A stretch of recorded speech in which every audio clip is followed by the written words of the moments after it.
Thank you for joining us. We'll be starting in just under 2 minutes the dialogue on learning and leadership. It's the second time we're doing this. I'm here with Karen Watkins, one of the co-founders of the Geneva Learning Foundation, and with a number of distinguished key contributors who've joined this monthly dialogue on learning, leadership, and impact. And we'll be coming together with you to discuss and explore these three themes in 1 minute and 30 seconds. I'll see you soon.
All right, a warm welcome to you. This is Reda Sadki from the Geneva Learning Foundation, and I'm here with Karen E. Watkins, one of the founders of the Geneva Learning Foundation. How are you doing, Karen? All right, Karen. Yes? I'm doing great. Thank you. All right. Okay, good to hear your voice. And of course, this is the second time we are holding this dialogue on learning, leadership, and impact. It is audio only, so you won't see us. You will hear us. And the amazing thing is that since we met for the first time, Karen, you and I had an amazing dialogue with many contributions from people who joined. We now have 20 key contributors who've joined this dialogue on learning, leadership, and impact. And we have a number of them in the room. I'm still bringing a few of them into the panel, such as Barbara Moser-Mercer there. And let me see, I think there's still more people joining the room. Let's call it the studio. So tonight we have, amongst the key contributors, we have many different specialties, areas of specialization, professions. These include immunization, leadership for chief technical officers or CTOs, a specialist of climate change, a war surgeon, who may or may not be in the room yet. Let's see, higher education for fragile contexts and K through 12 education. So these are, so there may be a question, why bring people with such different interests? Well, the common strand, the common thread is really around leadership and learning and impact. If you're curious about who's in the room, they're going to be introducing themselves in a few seconds, and then you can do a quick Google search, and what you'll find, it should make two obvious points. First, each key contributor is really a singular thinker and leader in their respective area. We'll be discussing what that means exactly. And second, with a few exceptions, were it not for this dialogue, they probably would never meet in any other context. So that's why, one of the many reasons why I'm excited about this dialogue. Now, this is about exploration. This is about thinking and exploring, and at the same time, we want to save the dialogue from descending into a kind of rabbit hole of purely abstract discussion. So we have two responses to that. One is we focus on impact, and two, we invite participants, those of you who are listening and following this dialogue, to share their own challenges. And in fact, I want to before we go any further, I want to take a few seconds before introducing the key contributors to really say hello and greet some of the folks who are listening right now. So Mangu Ngus Kumbale, who says bonjour. Mercy Onu Peters, watching from Nigeria. Bernice Arma from Ghana. Steve from Nairobi, Kenya. Philomen Yao, I believe, from Ivory Coast. Hashimu Umar, watching from Bauchi State, Nigeria. Magaji Ubale Ado Minjibir, says, nice to meet you. Modupe from Lagos, Nigeria, who's happy to be here. Amel Al Tahir, connecting from the Kingdom of Saudi Arabia.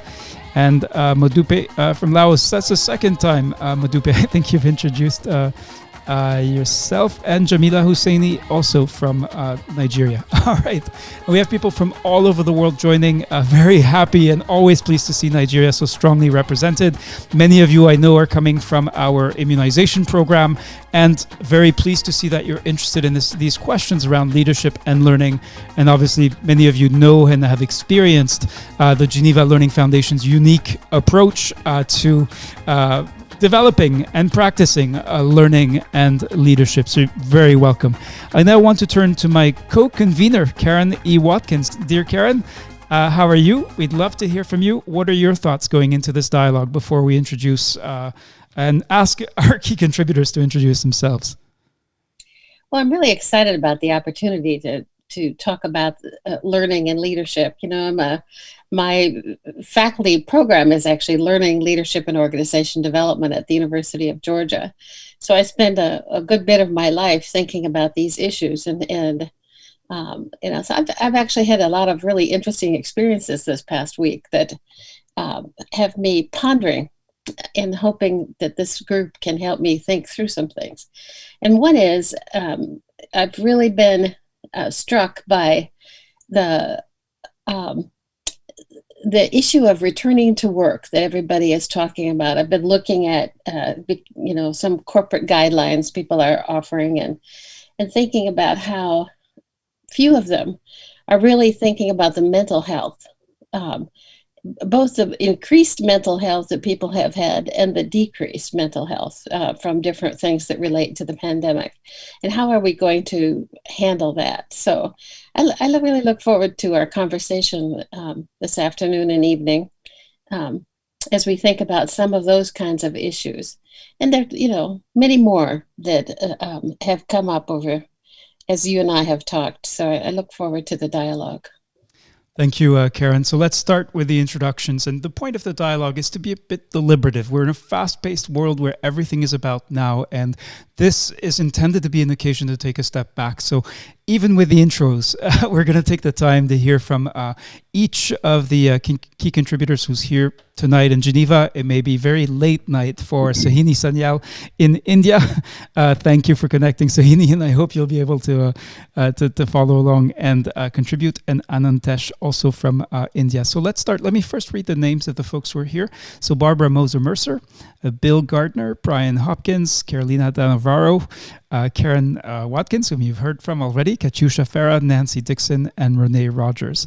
Now they're joined by a number of participants who are connecting across our different platforms, so on YouTube, Facebook, LinkedIn, and we're reading every comment that you're making. So please don't just say hello, but do share your comments, your thoughts, your own reflections. So we'll go in alphabetical order by first name. I think that's the easiest thing I can see in the list of participants. So let's start with Barbara Moser-Mercer. Yes, hello Reda, and hello everyone on this particular call. Excited to be here. Very interesting initiative, and thanks Reda for pulling me back into your fascinating endeavors to really find new ways of learning.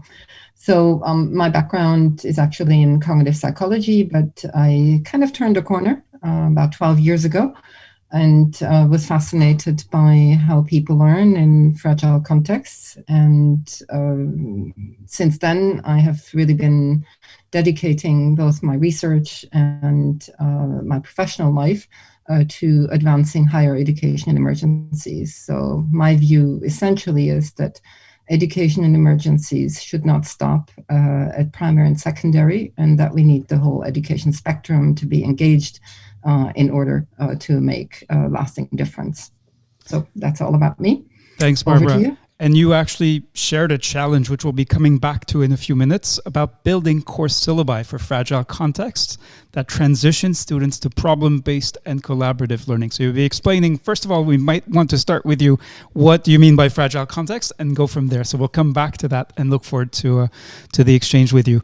Next is Bill Gardner. Bill, wonderful to meet you, and would love to hear your own intro again. We want to hear, of course, who you are, what you do, your work. Tell us maybe why you're participating in the dialogue, and then what is, in a nutshell, your perspective or vision for learning, leadership, and impact. Okay, all that in 2 minutes or less, right? Of course. Bill Gardner, as you said, my professional background was in business, finance, economics, MBA, before I got turned on and enthusiastic about adult education. So for the last 11 years, I've had my own company, primarily coaching senior executives. I didn't start out that way because most of my career in companies after the finance part was organization development. That's my true love. I have gotten back into a couple of OD projects just this year. So my interest, not necessarily research interest unless you call one-on-ones research, but I'm always fascinated and interested by the way leaders think and how their mental models and their thinking and their processing of information that is coming into them can get distorted by their position, their history, and a lot of other things like that. So I primarily try to help people untangle some of that stuff that they're not saying, but are acting based on old models and things like that. I've joined this because I was invited, and leadership and learning are two things that I love to talk about and get involved with. And I'm an extrovert, and I really like having groups of people to interact with, especially international groups, since we haven't been able to travel for a year and a half. So I think that's enough for me right now. Great, thanks, Bill. And you also had a kind of question that you were interested in taking up during this dialogue. How do we as learning facilitators speed up time to capability without sacrificing quality and effectiveness? So we will definitely come back to that one and hope to hear from both you and other contributors and participants in the room from about that question. Next is Bryan Hopkins. Bryan, over to you. Oh, good evening, everybody. This is Bryan. I'm coming in from the UK. I've been working in international education and training for over 40 years now. In the last 20 years, I've worked primarily as a consultant, working for a lot of the United Nations agencies and NGOs. And the 3 years I was, I played a sort of a role in the establishment of the Global Learning Development Center for UNHCR in Budapest about 10 years ago. A few years ago, I decided I was going to sort of step back from my consulting work and decided to embark on a PhD in looking at the evaluation of training. But after 2 years, decided that I was digging a sort of a deeper and deeper rabbit hole that was getting narrower and narrower, and felt that I wasn't going to be contributing much by doing that, apart from getting another certificate to stick on my wall. So I reviewed what I was doing and decided that actually, with all the work that I'd done looking at organizational sustainability and the role of learning within that, that it will be more interesting for me to actually try to capture what I was writing, what I was researching about, and putting it into a book. So I'm at the moment working on a book which is kind of provisionally called Learning Strategies for Sustainable Organizations. And one of the things which I'm really interested in, and I presented this as a challenge, was just how do organizations approach learning about sustainability? It's a difficult subject to get one's head around. It's a contested concept. How do we approach it from a formal learning point of view, but also from an informal learning point of view? So I was very sort of interested to see Karen Watkins on the list, because I know that I've read a lot of her work on informal learning, and I'd be very interested in hearing what she might have to say, plus contributions from all the rest of you. So that's myself. Thank you very much. Thank you very much, Bryan Hopkins. And please don't hesitate to share if you have a website, if you have the title of your book, Bryan. I believe it's not out yet, but anything you'd like to draw the attention of both the contributors and participants to. Next is Carolina Da Navarro. Carolina, a warm welcome to you. Hello, everyone. I'm Carolina Da Navarro. I'm a medical epidemiologist with the World Health Organization. I am a learning enthusiast and sort of into this learning curiosity by accident. After having to organize some training, and we were going to do some distance-based learning, and I happened to get in touch with Reda, who was working with another colleague. And when I learned that we could build in the training critical thinking and other skills, it was really fascinated.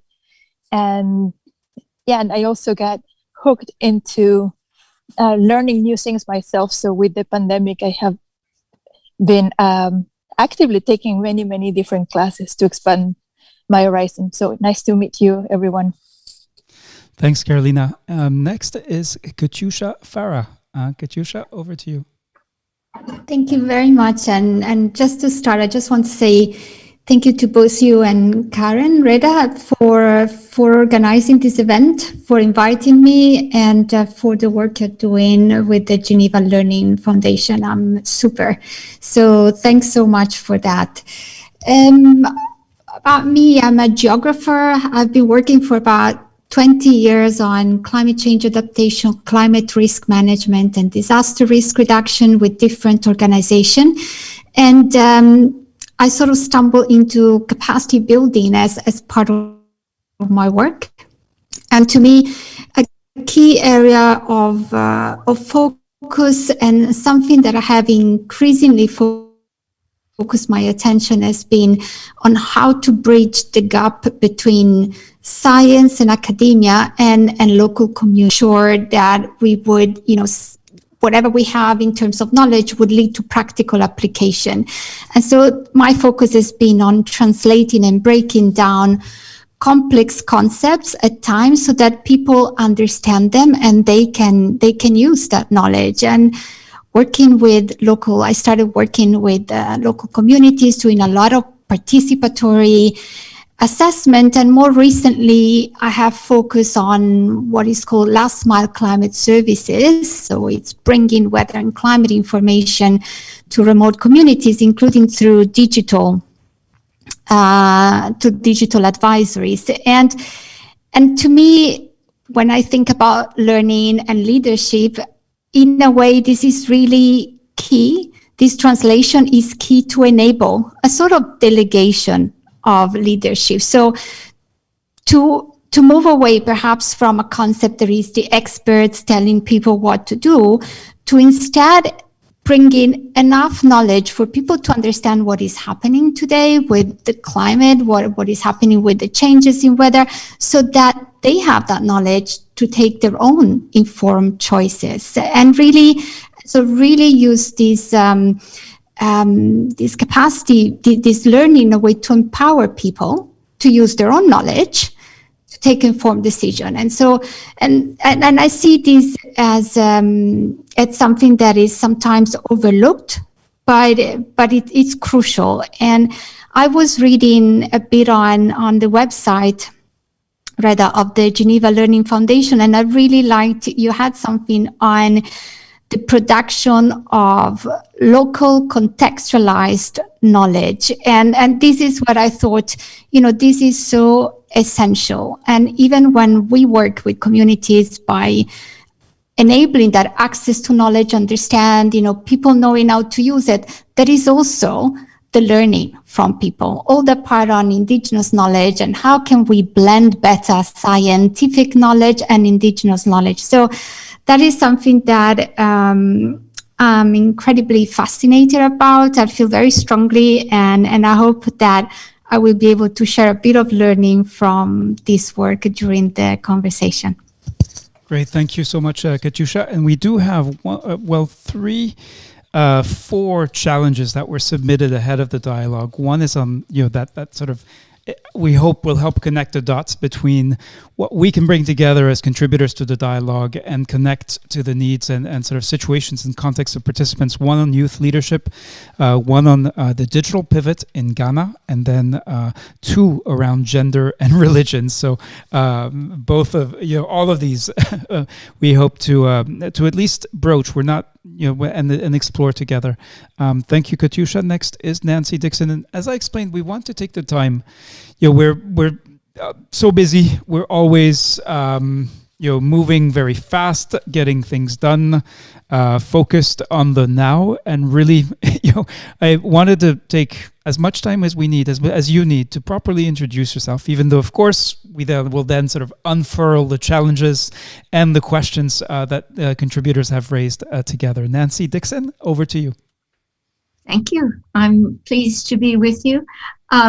My work has been primarily in the field of knowledge management, but I think of myself as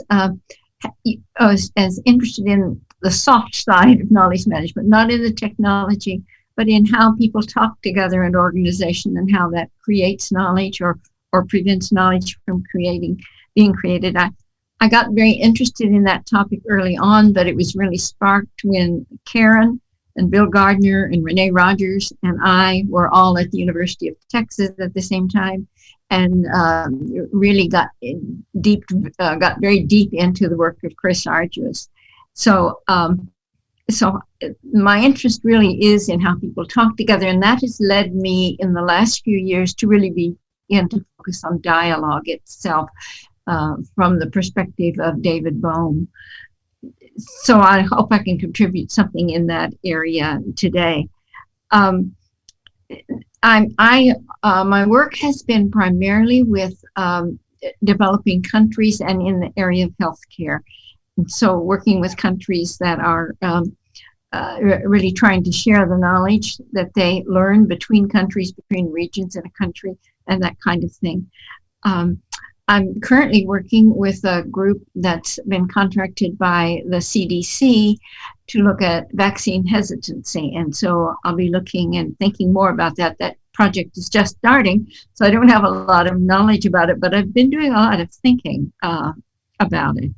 I've also been working some with a group in the Netherlands who has done some very interesting work at the end of the first part of the COVID in that country. They did some lessons learned using dialogue across the whole of the Netherlands, and now have been coming back again, and they've been contracted with by the government of the Netherlands to look at how they now renew and move forward, since the COVID is much less now in their country. So those are issues I'm interested in. I'd say one more thing, and that is that I read an article this morning in the New York Times, which really interested me. And it was, and some of you may have seen it as well, it's about a nun who lives in Spain and who is being touted now as an anti-vaccine person. And one of her main issues is the issue of not trusting pharmacies.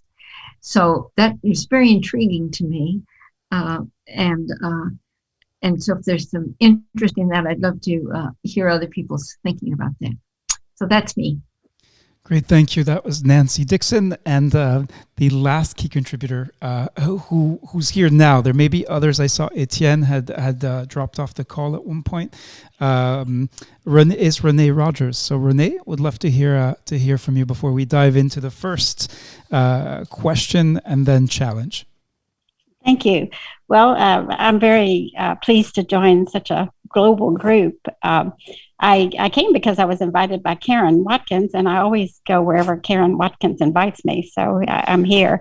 After I left the University of Texas, I worked for close to 30 years in one organization in the field of medical device. Went through many changes, mergers and acquisitions. I worked in key executive HR and L&D roles. Once I finished that, I opened a leadership practice. So right now I do leadership coaching and primarily try to support leaders who are working at their developmental edge and helping leaders understand the shadow of the leader and how they can become overwhelmed in these complex situations and contexts that we're all working in. Most recently, I've been studying and participating in some global groups around healing collective trauma. I live in the States, and we've just experienced a year of polarization and separation, and played out of my own family and my own community and my own world. And so I became very interested in understanding more deeply how at the base of our alienation is a kind of trauma that has led us to have a sense of overwhelm that keeps us from being able to connect in deep ways, the deep ways we need to connect to be able to have constructive conversations about these situations like climate change, living through a pandemic, racism, all issues that affect us also personally, but sometimes we all feel unable to really have the kind of conversations and be present with that reality. So I'm interested in maybe being able to tap into a global perspective. I feel like I live in a very local environment. I experience these things very locally, and it's a privilege to be able to join such a global group. Thank you.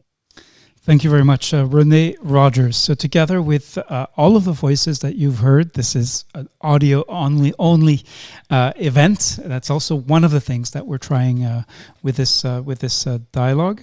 We're going to be looking at some of the challenges submitted by participants around youth leadership and gender and digital transformation of education.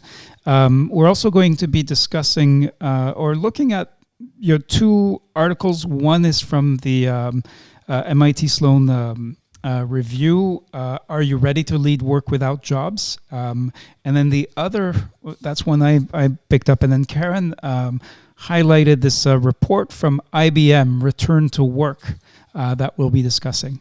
So let me see. I think, all right, Katiuscia has audio issue, so she's going to disconnect and reconnect. That's fine. I would like to start with Barbara Moser-Mercer. And Barbara, you wrote this very interesting set of answers to our action learning questions. I'm going to try to summarize here, but really we want to hear from you about building course syllabi for fragile contexts that transition students to problem-based and collaborative learning. So you said students living in fragility need to connect learning to real-world context first before advancing to and manipulating more abstract concepts. And you say, why does this story matter? Well, there's not one pedagogical approach that fits all contexts. Want to understand your context before you design your approach, otherwise learning won't happen. You identify this story through your experience in research, working in higher education in emergencies. Tell us more. We'd love to hear what, and specifically tell us what you're exploring and how you see this through the lens of learning and leadership and impact. Yeah, thank you, Reda. And I do think you summarized what I'd submitted. Certainly nothing earth-shaking, but nevertheless, it's surprising to continue to witness a certain lack of leadership in education and emergencies. The model is more or less top-down and hasn't changed much and doesn't look like it's going to be changing a great deal, despite the fact that over the preceding 10 to 12 months, I think the so-called field, if I may use that term, has clearly shown that the leadership is coming from down and should be informing people higher up. But I think, our systems are fairly resistant to change, and I'm not quite sure, how much of a push we still need to get everyone to understand that when it comes to emergencies, education solutions that are from the ground up have a much better chance of keeping learning going, and putting and shifting the power to those who are local. So I sit at the higher education and emergencies end, not an end that is easily funded or easily recognized as being important in the education and emergencies field. And that's unfortunate, simply because those who are teachers and facilitators at the lower levels, all the way from early childhood to end of secondary, certainly need to be obtaining their credentials somewhere. And if their credentials come from institutions that do not have any exposure to education and emergencies, chances are that they don't really have enough of an insight into what they should be doing in those contexts. And that's where the problem really, really starts. You're trying to transfer solutions that work somewhere, usually in the global north, and you're trying to transfer them to the field level. And you don't take the time to actually connect with those in the field and try and figure out, well, what would be best under those in those contexts. So based on many, many years of experience in digital learning at the higher education level, I think there are a few takeaways based on observations, but also based on quite a bit of participatory action research. There are a couple of takeaways in terms of leadership. The first thing that you need to just cast aside is your leadership hat. Because ultimately, if you accept that, you're not the sage on the stage, but you just need to be a guide on the side, and even that is sometimes debatable. If you accept that, then you have taken the first important step to actually learning from your learners in the field. And once you have found a way to really build a syllabus and the kind of progression into your curriculum that will allow learners to transition into something that is really meaningful for them in their immediate context, then I think you don't need to worry about the learning outcomes anymore. I think we've all been trained to identify learning outcomes up front, and these are the ones that we're reaching or having to reach. And in the end, we're assessing students based on, whether they indeed have reached those outcomes. I think, yes, as a macro framework that, is still more or less something that we should be doing.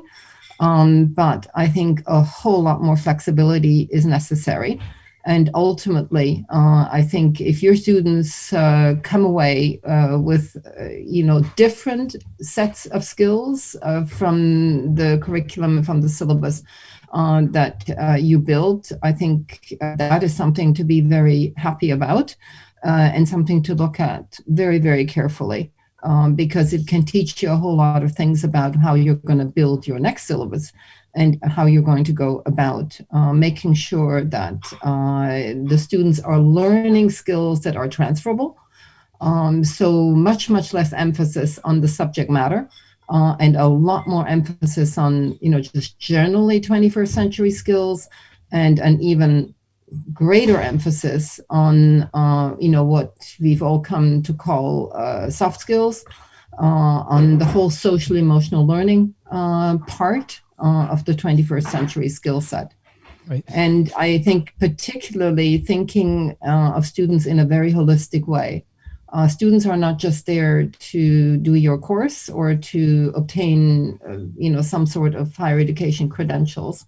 You need to look at their context, and you need to see, well, what facilitates learning, and what, where are those stumbling blocks and where are the blockages. So I think, looking at things in a very holistic way, doing integrative social emotional learning approaches, and that includes sports and the arts and everything that happens in their communities. So, basically teaching the community. Barbara, and that's where I would stop. Okay. All right. Thank you. There's a lot in there. Can we try to unpack it a little bit? Because Sure. We're talking about learning and leadership, and you've described a lot of sort of the elements of learning design. But I think it's important for people to understand, which they may or may not know about your work, is that you've worked within higher education, within let's say a European university system. Yes. And you managed something that was remarkable, which is to take those principles of effective, compelling learning to contexts that previously simply did not have access to it, which you call fragile contexts, which means refugee camps, which means situations where people, where there is conflict, where there is poverty, where there are many challenges. And you managed to, and this is where I would say the leadership component, or one of the ways in which the leadership component comes in, you managed to shift a university that operates by certain well-established rules, and to really shift that attention and open up that access in ways that no one else had before. You may be too modest to say it in this way. That's fine.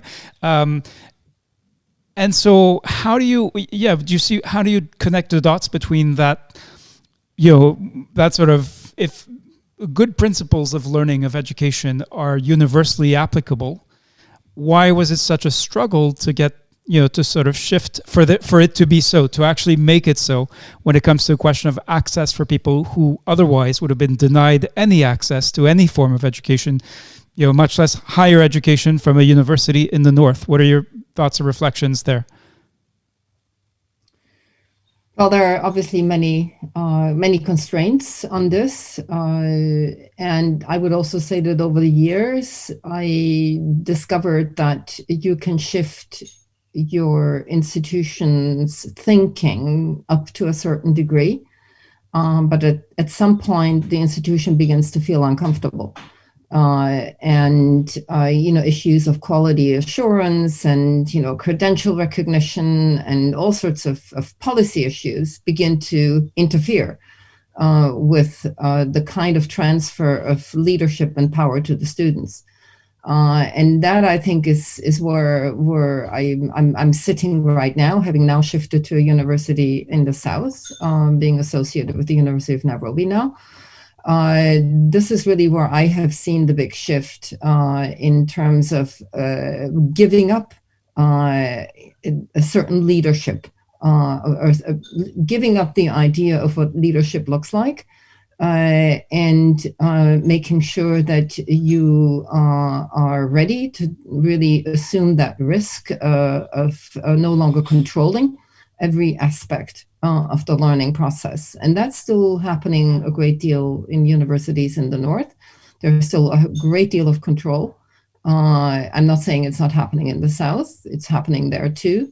But given the proximity to, context of forced displacement, there's probably a quicker understanding that these contexts need to basically co-design the kind of learning that's happening there. So I think it's shifting the power, it's shifting the leadership. I think one fascinating example for me, and I hope it's coming out in the journal that we submitted it to very soon, was a 12 months citizen science project I led in Azraq refugee camp with 10 just recent high school graduates with whom I basically turned the whole monitoring and evaluation approach in the humanitarian sector on its head.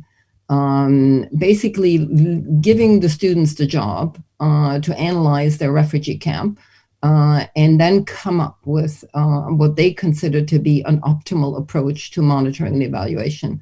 These are the kinds of things where you need to give up leadership. You need to let the students lead. You don't live their lives. You don't really understand what it means for them on a daily basis. But I was absolutely fascinated by the quality of their work, their engagement, and the kinds of skill sets they developed by being citizen scientists.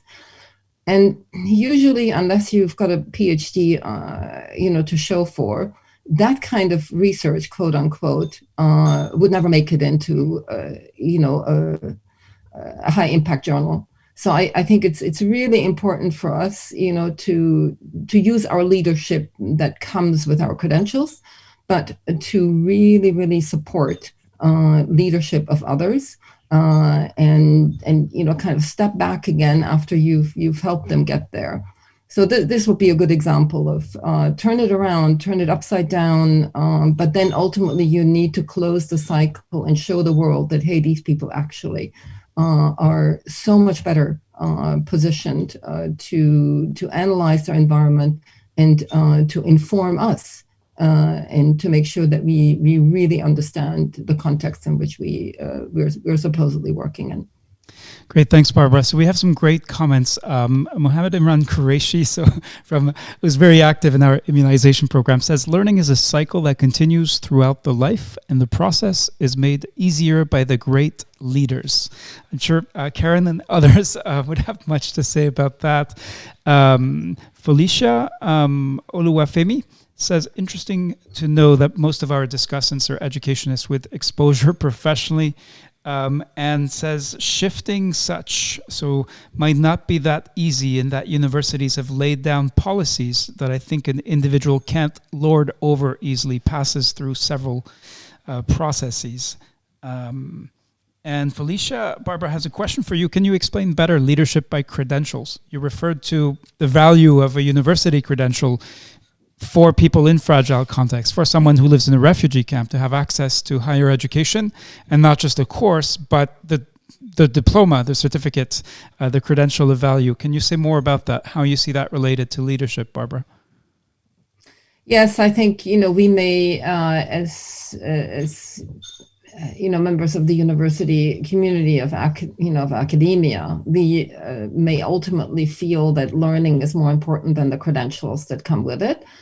but we do that from a position of privilege. So I think that is too easy an assessment. I believe that, for those living in these fragile contexts, getting ahead is still a matter of what credentials they can ultimately show. So I think what we can do is not make it easier for them to get the credentials, but making it actually making it possible by understanding their context better. And the only way for us to understand their context better is actually for them to lead on the learning and to inform us and to make sure that we fully understand. So one of the ways I've been really, I'm not shy about saying I'm proud of this. There are not many things I would, go out and say, oh, I'm proud of this. But this one I'm very proud of developing this model where refugee-led organizations are actually leading the learning on the ground. So I've worked through a model over the last 4 or 5 years with, I'm very grateful to the funding that I received for that. But really developing what you might call community-based organizations, but in this case, refugee-led organizations where the members have a background in higher education and they are actually supporting students in their community on the ground. Because all of the learning is digital, you do need to have this anchorage in those refugee communities and in IDP communities as well. And these refugee-led organizations are also in the process now of acquiring legal status. So they are actually taking over the education enterprise to a large extent. And I think this is really critical because they are also trained in participatory action research. They have what I would love to see now is that instead of giving maybe an assignment yet to another consultant who had never seen that context, but to do mapping studies and whatever, that these refugee-led organizations are beginning to be recognized, and they can only be recognized if they also have credentials that they can show for on their CV. So that's a little bit my answer to, the credentials. Thanks, Barbara. So we have a challenge that was submitted by Yusuf Amadou that is not directly related to fragile context, but related to the impact of the COVID-19 pandemic on universities. And in particular, this is about the University of Ghana. So Yusuf actually submitted this as a success story, and I'm going to share what he presumably shared with us about the this story, and then we'll open up to the rest of the contributors. If you have reflections, ideas, thoughts about what you've heard now, may be hard to piece together what exactly Barbara is describing and what she's referring to. There's a long history of the work that she's been involved with, but I hope you've got enough as food for thought.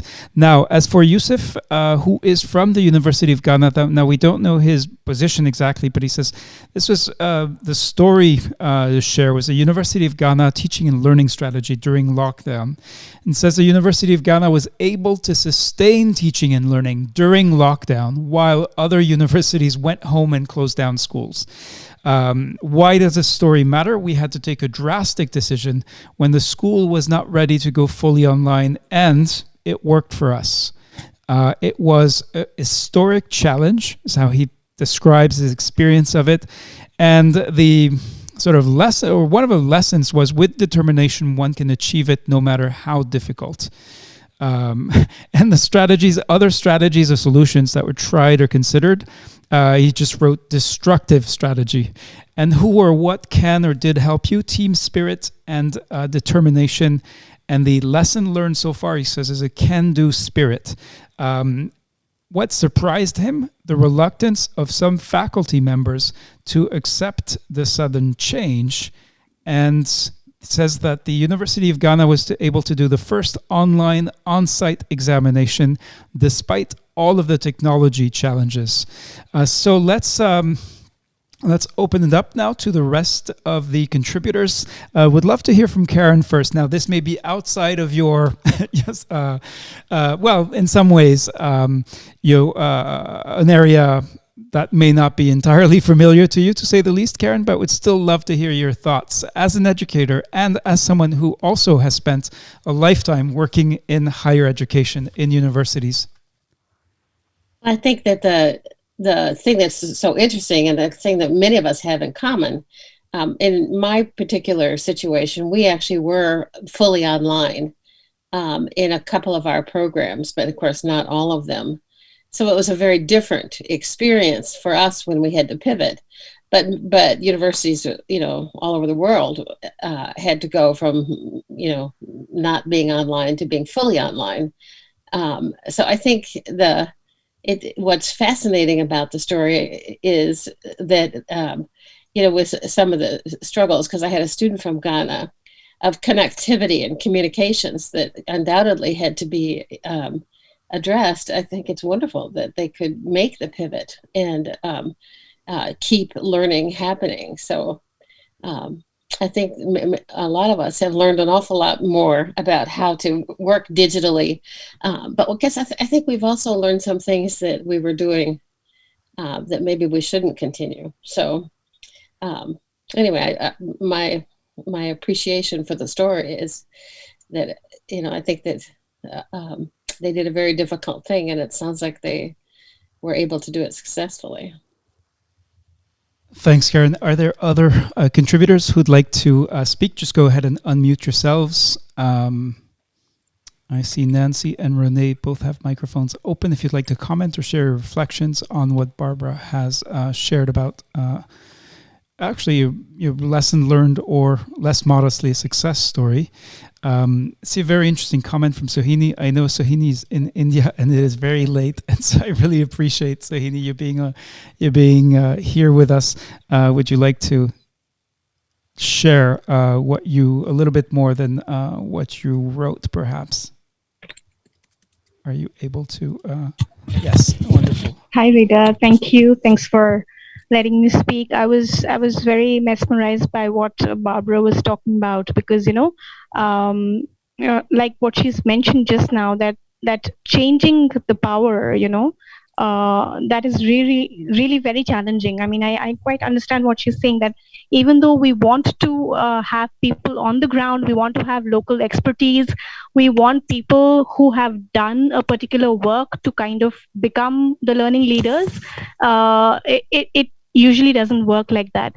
So I was referring to an organization of mine where we had really adopted this very well, and there it was done a little formally, and people who were a little senior in the organization, let's say working for even 6 or 7 months, were the buddies that new hires were kind of told to shadow and just hang out with them, watch what they're doing, sitting. It's not like they were given a syllabus to cover. It's not like they were told that you need to learn these many things a day. They did have classroom sessions for that, but a certain part of our working hours was allocated to sit with these people who are actually doing the work, rather than just be in a classroom and learn from someone else. So that's what I was listening to in Barbara's story, and I found that quite interesting. Thank you, Sohini, for your contribution. I want to really, really appreciate the members of the immunization program of the Geneva Learning Foundation who've taken courses with us and who are here in significant numbers.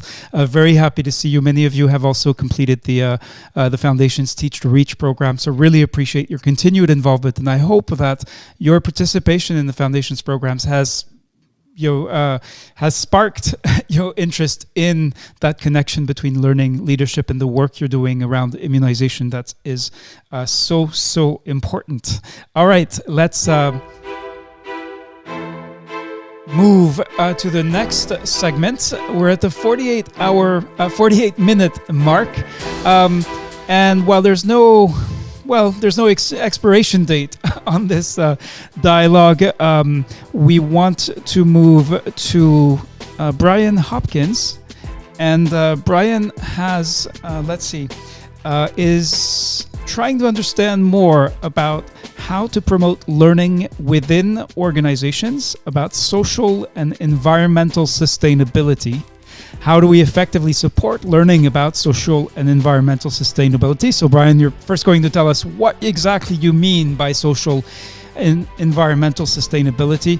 Sustainability and regeneration, you wrote, are key issues at this moment in history, but they struggle to get serious political attention. You said you were driven by personal motivation, extensive academic research. You also said, and this might be a reflection on the, so the relationship that we have with higher education. You signed up to do a PhD, then abandoned it in order to actually write a book. And I hope you'll tell us a little bit about the book or books that you have written or are writing in order to communicate your concerns more widely. Bryan, would love to hear more. Tell us. First of all, what it is that you're passionate about and that you believe more people should be interested in, why, and then tell us about the work you're doing and the challenges you're facing and what your thoughts are, how that lens of learning and leadership applies here. Right, thanks, Reda. I've, like I said in my introduction, I've spent like 40 years working in education and training, and I realized over the years that actually one of the things that I feel like I'm sort of good at in doing this is the ability to communicate complicated information. So a lot of my work has been about where I've been commissioned to design and develop some sort of training course on a particular subject. So I'm not an expert on anything really,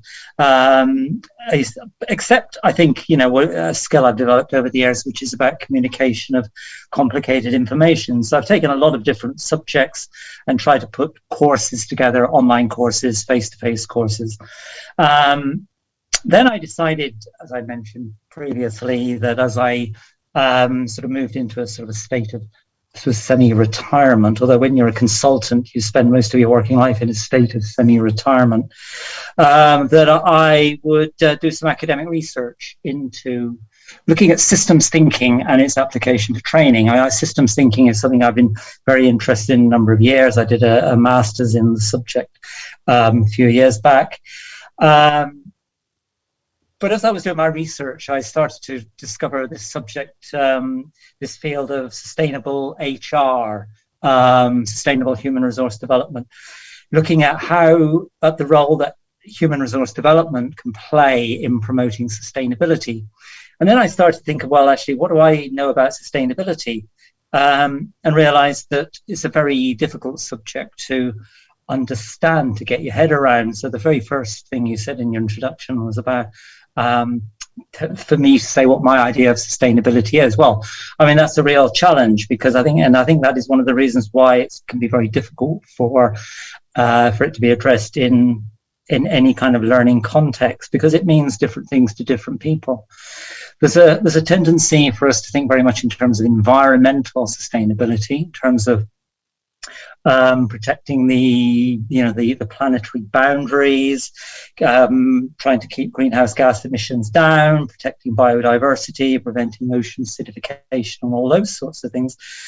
But also there's this issue of social sustainability, and I think that's a really interesting one to discuss because it's about how the fabric of society works. Now, of course, environmental and social sustainability are very much intertwined, because if our natural environment starts to degrade, if our natural environment is degrading, this is starting to have, sort of noticeable effects on social sustainability. So I was reading an article today about, Sahelian Africa. It was talking actually about the recent political upheaval in Chad and, the impact that desertification, rising temperatures, and that sort of thing is had on that whole Sahel region, and the implications that has for social sustainability in the Sahel, but also then ultimately on the social sustainability in Europe. I live in a country which has had massive political upheavals in recent years with our decision to leave the European Union, and a lot of that was driven by a sort of a right-wing populism centered around immigration, anti-immigration, and of course immigration isn't going to go away. And social upheavals, environmental degradation in sub-Saharan Africa is going to be one of the factors which contributes to greater pressures on immigration. So So I was looking at, social and environmental sustainability in the context of where I work, which is in organizations, and thinking, well, how can organizations approach this subject of raising awareness and changing attitudes about sustainability? Of course, organizations themselves, are facing increasing pressures to behave more sustainably, to use fewer resources, to not pollute the environment so well. But as I looked more closely into the subject, I realized that actually, you can look at, learning from two different directions. There's this kind of traditional human resource development perspective of learning, which is about performance. And I think in that case, there's obviously a need for organizations to make sure that people have the necessary knowledge and skills in order to be able to operate in a more environmentally sustainable way. But then you also have this other, we talk about knowledge, skills, and attitudes, and we have this real conundrum about attitudes. Now, a lot of people throughout my, experience as a learning development consultant have said to me, you can't change people's attitudes through training. And, I don't completely agree with that, but I think there is something in that, because I think it's actually quite difficult to address attitudinal issues, value issues, philosophical issues through the conventional ways in which we approach learning, which from a human resource development perspective is often, through this kind of formal mechanism. So there has to be something in the way in which we facilitate learning within organizations, which can actually serve to change people's attitudes, can actually serve to change their values that they have about sustainability, not only about environmental sustainability, but about social sustainability. And I think that's a real challenge, because, in my experience of working in organizations, is that the idea of actually trying to work on people's value systems is something that is not addressed at all. There's often something about, organizational values, trying to communicate the organizational culture. But if the organizational culture is oriented towards sustainability, that's one thing. But what about people who don't believe in sustainability? What about people who don't believe in social sustainability? People coming from a more right-wing perspective, who may find the kind of ideas which are espoused in social sustainability about social equity, social cohesion, meeting basic needs. People for whom those are subjects that they don't really want to engage with. So one of the things which I am starting to try to get my head around at the moment is just this idea of what organizations are doing about addressing this, the necessary change in values. What can they do? And I guess this is the challenge that I'm throwing out here, and I'm trying to do some field research myself at the moment to support the writing of my book, to find out what are the ways in which people are trying to to transform people's value system as regards sustainability. Just to conclude, one of the things which I dug up in my research was going back to the 1970s. Many of you listening in won't have been around then, but I remember when I was in my 20s reading The Limits to Growth, which was, from a systems thinking point of view, is a kind of a seminal work where system dynamics and computer technologies were brought together to explore, to create a model to predict how human existence would play out over the next 120 years. And the model that they produced, which is to date is showing, quite a close correlation with reality, is that Earth's global systems would collapse in about 2030, which is only 8.5 years away, which is kind of scary. But actually, one of the things which I discovered from closer research into the subject was that the Club of Rome, who commissioned Limits to Growth, wrote a position paper on how they saw the world in 1971, and the author of the paper, a guy called Hassan Özbakan, identified 49 what he called continuous critical problems, which he saw as needing to be addressed in that time. And one of those continuous critical problems was about values, about value systems. And a lot of research since has indicated that actually the problems that we're facing nowadays in terms of environmental and social sustainability are essentially about a failure of value systems around the world to really get to grips with this. And this is one of the things, coming back to my question about, what do we do in organizations? How do we change attitudes? I think it's also about what can organizations do to shift societal values? What is the interaction between organizations and societies in which they operate? Because I think unless we have a profound change in values away from particularly in the West, who are the major contributors to environmental degradation, unless we have a massive value shift away from consumption, high energy lifestyles, new technologies and that sort of thing, I think it's very hard to see how we can actually enable, the kind of social environmental sustainability which will give my 2 grandchildren a life that they can look forward to. Thanks. So I handed myself back to you. Yeah, thanks, Bryan. There's a lot. there's a lot to unpack there. In this case, I actually want to turn to Renee Rogers and Katiuscia Fara, who are fellow key contributors. Renee, you wrote that you really had this concern of addressing climate change, polarization, racism. You said to foster human evolution.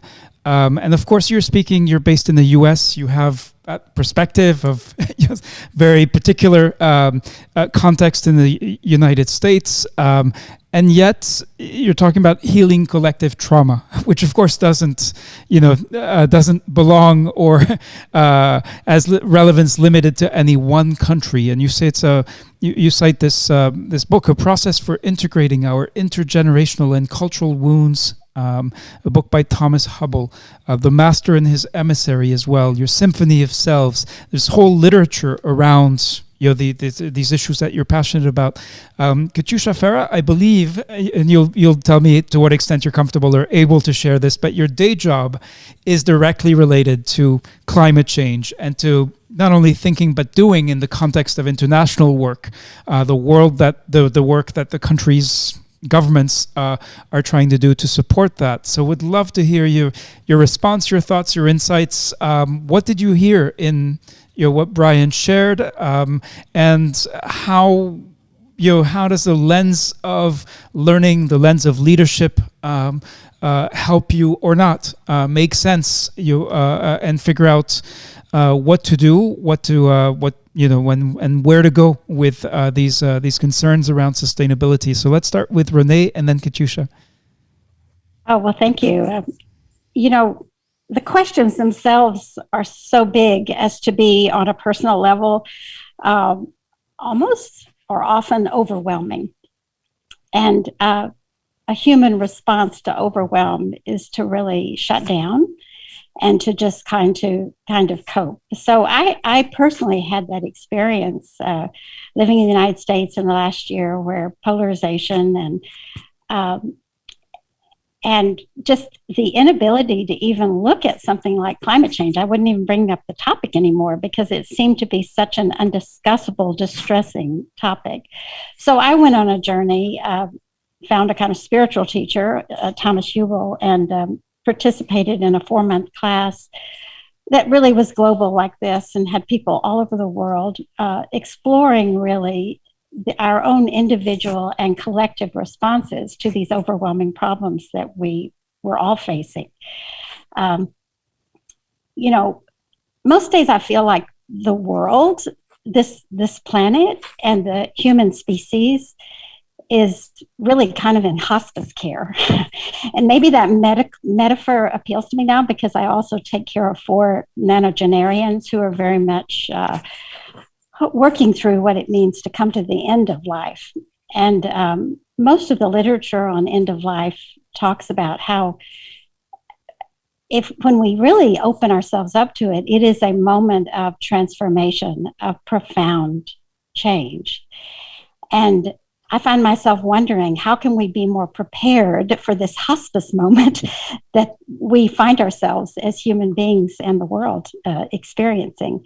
You know, we can see if we read, if we open our eyes, that what the path we're on is not sustainable.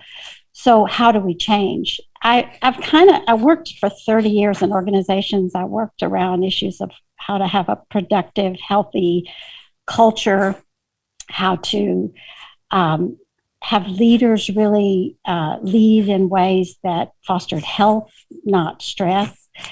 And I still believe in all that, but I've kind of just more come to understand that everybody's got to go through a personal journey with this particular unique, I think, evolutionary point that we find ourselves at.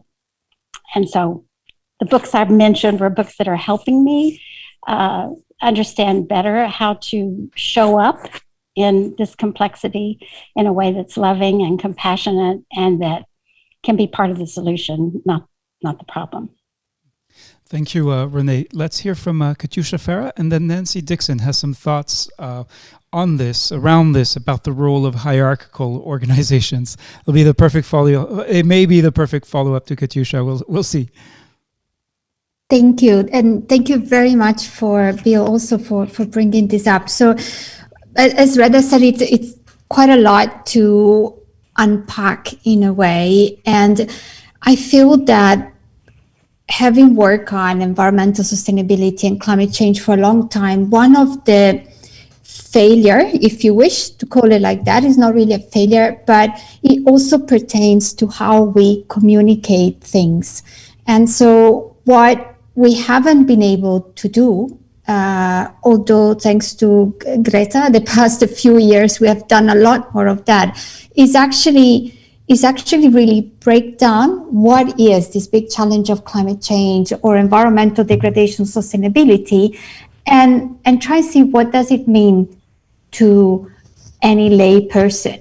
And so when it comes to organization, I worked in many different organizations. I worked in NGOs where there was a strong environmental ethics. Great, we were all, looking in the same way, thinking in the same way. But I also worked in organizations where, they were saying climate change was very new. They said, we don't do that. Why should we get involved with that?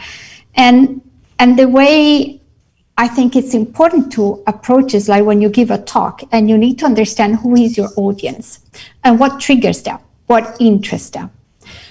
What is it that when we look at sustainability or climate change, what would make them feel interested in this? Because it touches maybe the pockets, it's going to touch the salary or maybe the health or the where they live. And so what I have actually done, I usually start with a video. I choose 1 or 2 very strong movies.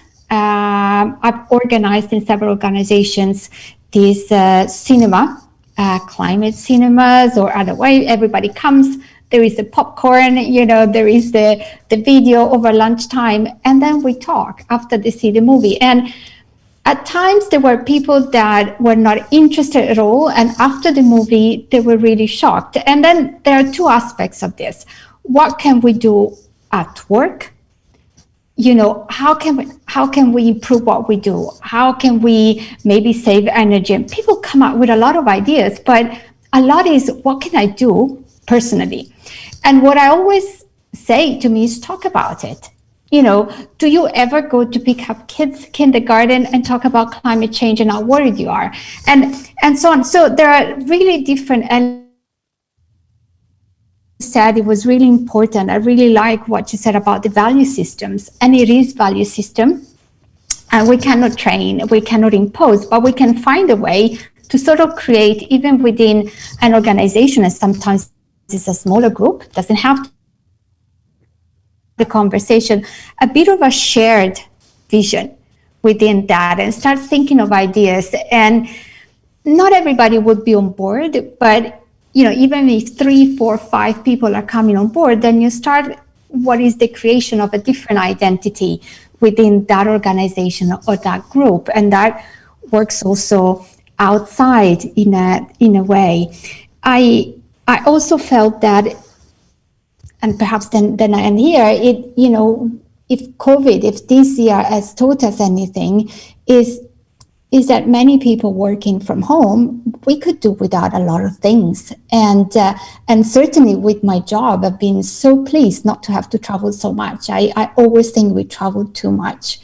And I'm strong, I've been able to do a lot and work a lot with different countries and country offices, doing trainings, supporting them remotely.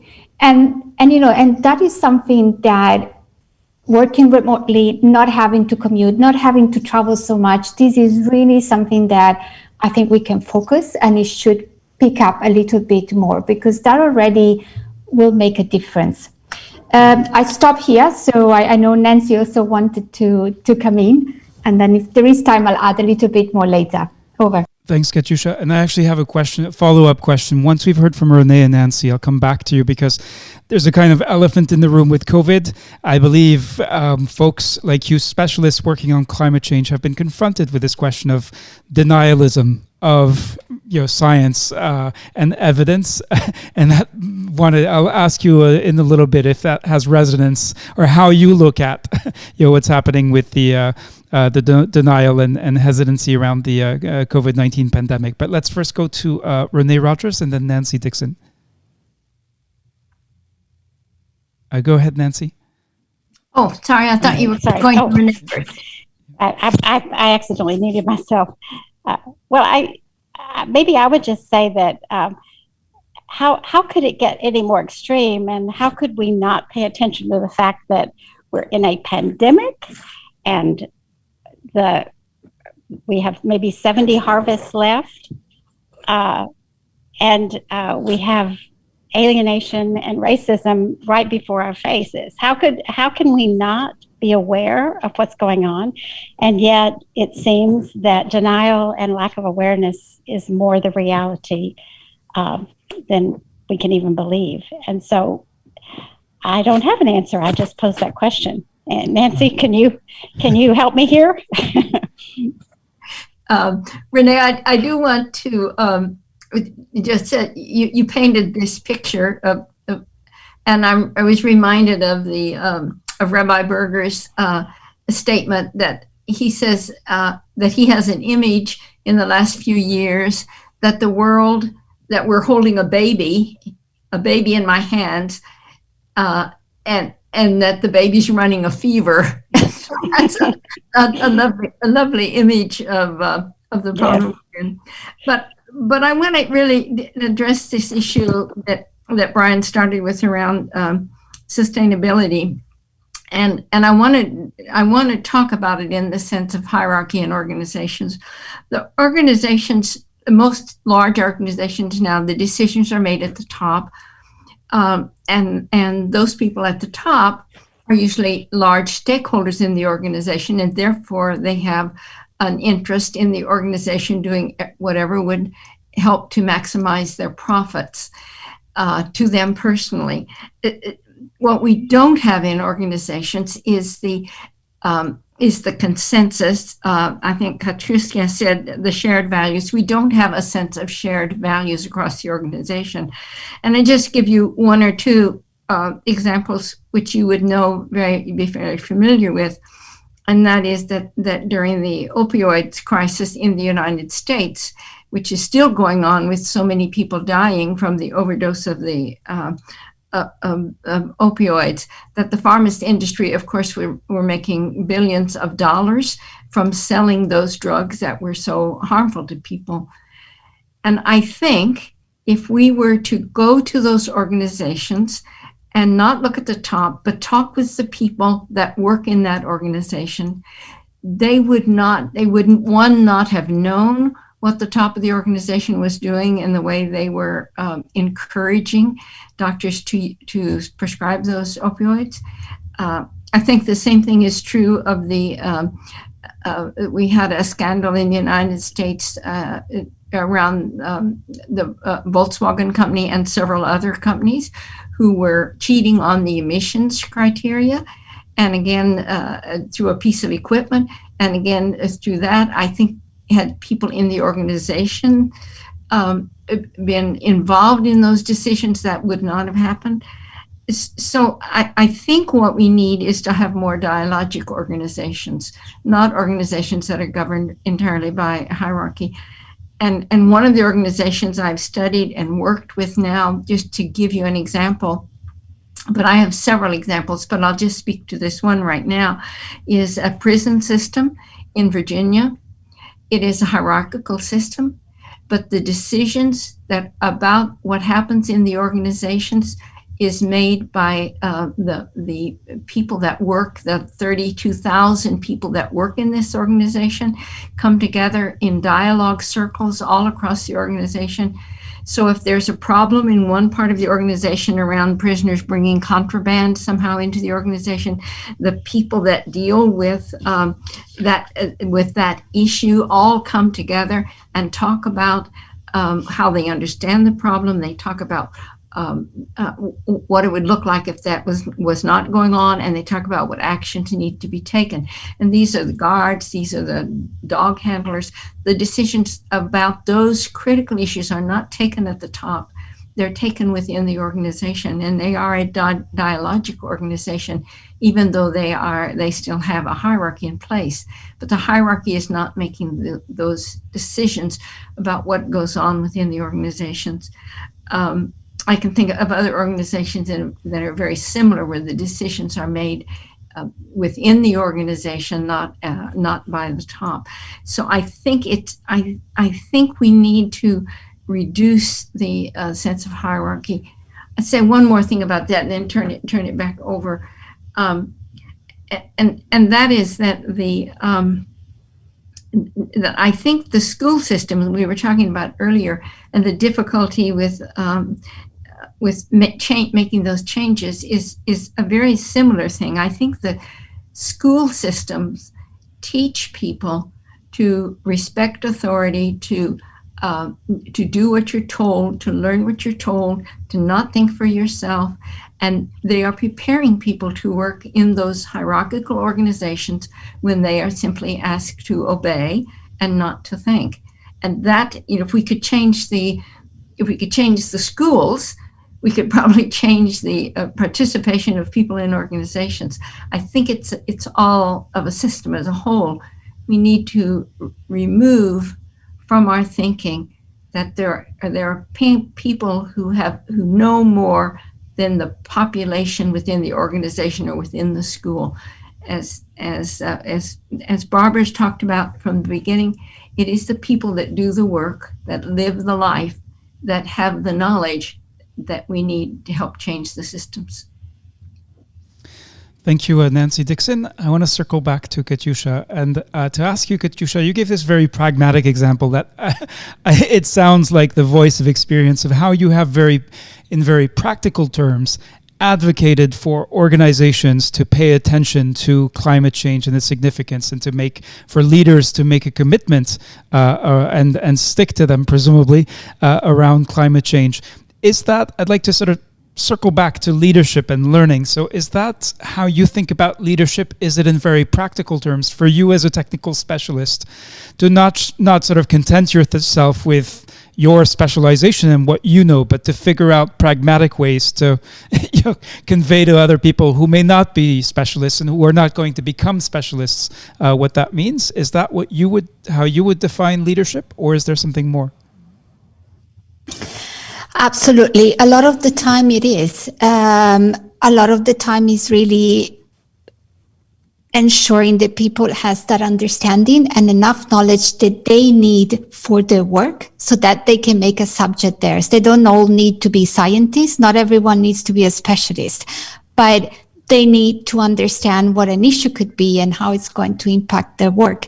It really depends. So there might be times when I do trainings or workshop with people who already know quite a bit. And in that case, we can go on a more technical level, if you wish. So that's slightly different. And then, the language changes, what I'm trying to achieve changes. But a lot of the time you start with a bit of awareness raising, who's heard about this? Okay, what do you know about this? And then you break it down so that people understand something, greenhouse gas effect, what it is, People hear a lot of these concepts they don't necessarily know. And if you try and read a scientific paper, I find it difficult myself, to be honest. So, it's not reading that you do on the way to work. And so I think the first bit is, raising that awareness and breaking it down and explaining this is what is happening today and it's happening already. And something that I really do is that I ask, this is what is happening. Have you noticed this? And especially when you work with a lot of colleagues or people in countries in the South, a lot of them are farmers. I know my dad has noticed that because he's a farmer. So he knows something is changing. And so you relate to their experience. So it's not just me telling you, with a PowerPoint, blah, blah, blah. But I'm asking you, what is your experience? What have you noticed? And people do notice. And then they come back because they can relate it to their own experience and to problems that they have been facing and saying, that is true. In my area, this has happened or that. And then you build on that. So in a way, I also agree with what Barbara was saying before, that you need to be very flexible. You need to think, who's my audience? How can I raise that awareness? They have no idea. This is not the primary concern. Maybe they're worried about something else and they cannot see the link that maybe what they're worried about might be linked to these changes, to big changes in climate or to environmental degradation. And so you try and make this and make the link to what they're going through. And starting from that, then you build up knowledge. And then people always, everywhere have been, but what can we do about it? And then it's not me telling them. I again, it's that co-production I suggest. I say, well, what about this? What about kids? Do they discuss this? Any idea? And that's how, and that's you engage, I think, people and you get them to think slightly different. So it's not, I think, there is a difference when you want to deliver a very specific training to an audience that is already technical, and when instead you're really starting from basic, from zero knowledge, and you really want then to people that probably might not be interested, never heard about it. You want them to make the topic their own topic because they understand how it's also part of their lives. Thanks, Katiuscia. So what you've described sounds now like sort of participatory education. Yes. Helping, working with youth. And it sounds like the point of leadership really, has to do with that role as educator. That's a form of leadership, but then it's really when you get to the point of, okay, so what can I do about it? Would you agree that that's where sort of leadership enters the stage or comes into play? Yes. All right. Absolutely. Because then it's creating that enabling environment for people to take then the lead themselves. And yeah, so I would see that, because then people start thinking about their own solution and how could they bring this back. So we thought about making this dialogue focused on the COVID-19 pandemic and deliberately decided not to. Nevertheless, it's kind of the elephant in the room. So Katiuscia, for you, and I know we have a number of immunization professionals in the room, as well as a global immunization expert, Carolina. But when you see what is happening with denial of the science of vaccines, do you as a climate change specialist, is there something that echoes the challenges that folks working on climate change have faced with the denial of climate change, with the denial of science? And do you have any insights you could share with us from your observations of what is happening now with around vaccine hesitancy, around the so because of the in relation to the pandemic and the way that science is being perceived in ways that are not necessarily helpful. Yes, no, thank you. Thank you, Reda. Of course, there is a bit of a difference in the sense that for the past 40 years, there was a bit of organized campaign on, we could say, misinformation in a way when it came to climate change by the fossil fuel industry.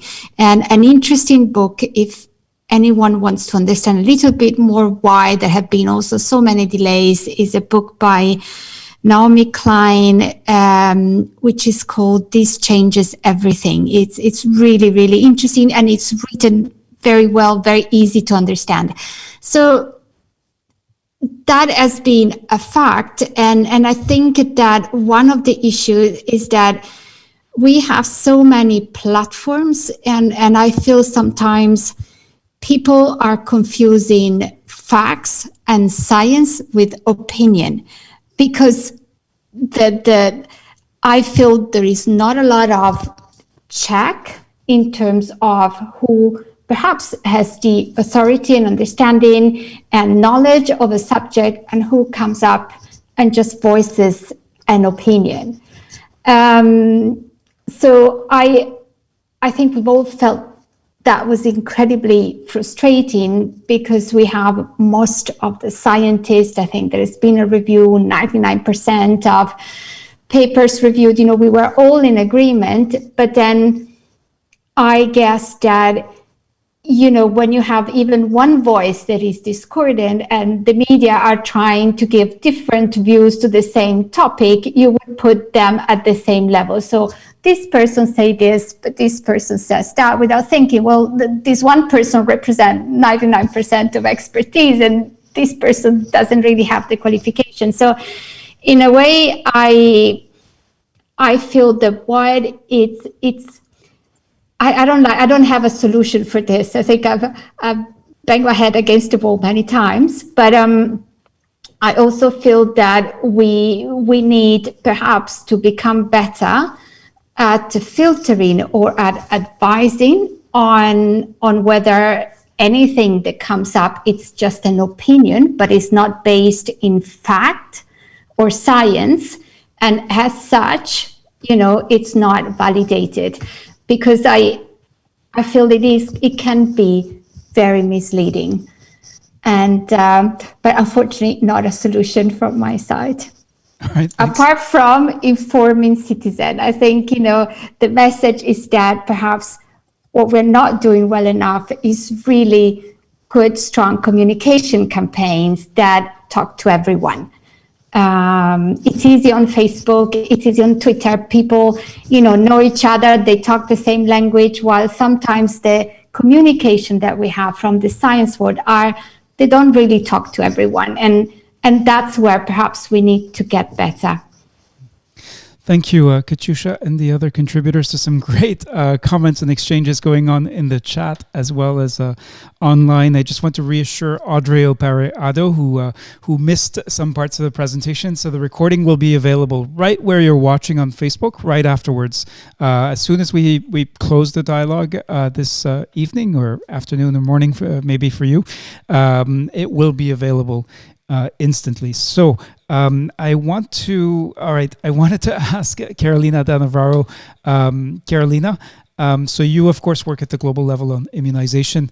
You're not dealing every day with people who have questions about vaccines, or questioning vaccines, but would love to hear from you when you think about what Katiuscia was describing, that participatory effort of educating, understanding, sharing in order to help people realize the significance of one, a problem, and two, the need for solutions. Does that have any resonance for you with respect to the work you do in immunization at a time when, of course, the entire world is looking at immunization and perhaps more interested in that than ever before because of the rapid availability of COVID-19 vaccines throughout the world? Thank you, Reda. I think I'm going to start with maybe an optimistic side of things. First, that maybe I'm too optimistic, but I think ingenuity help us to come up with new things and new solutions. And I think where we sometimes fail is to understand the motivations and what makes people hesitate for vaccines, for example. Yes, we do have anti-vaxxers, for example, and that take a lot of the noise, but really most people are afraid. And it's very, very normal. I mean, you're going to put something foreign in your body. You hear noise in the internet. You have concerns. So I think, and yes, it depends on your group, what information you are getting. And I think that's part of the problem, that we are only receiving or mostly receiving information very much filtered to what we already believe in. So we basically are just looking for whatever confirms some of the things that we already believe in.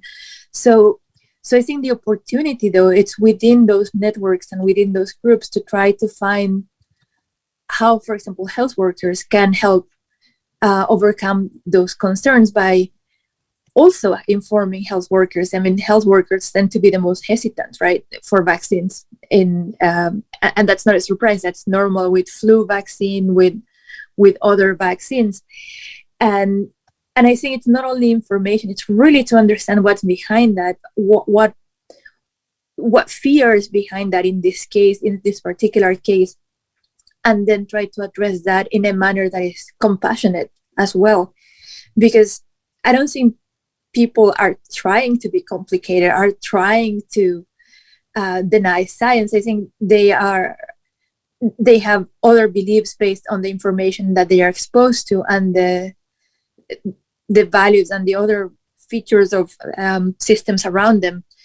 And I think it all relates a little bit to how we evolve and how things move. And honestly, I tend to be optimistic about things having ways to get better. And I mean, we do have a vaccine, more than one vaccine against COVID in less than a year, right? So when there is that commitment, when there is that focus, when there is that collaboration, I think we can help make improvements. And for climate change, I don't know enough about it to know, I was reflecting how we can be more at a personal level, more cognizant. But I already, again, have a bit of the optimism of the younger generations, because my son, who is 16, it's much more conscious than I ever was, because they are already aware of this, and it's a generation that's already doing something about it. So I think that's my take from the optimistic side of things. And would you describe optimism as a characteristic of leadership? How important do you think optimism is to leadership? I think if you work in public health, you have to have some side of crazy optimism, because otherwise you would not be able to get up the next day and move forward and come up with new ideas and try again and try a different way. I think it is part of leadership, and not just to be kind of crazy optimistic without really trying to understand the problems and tackle them, and really using data to assess where you are at and where you're going.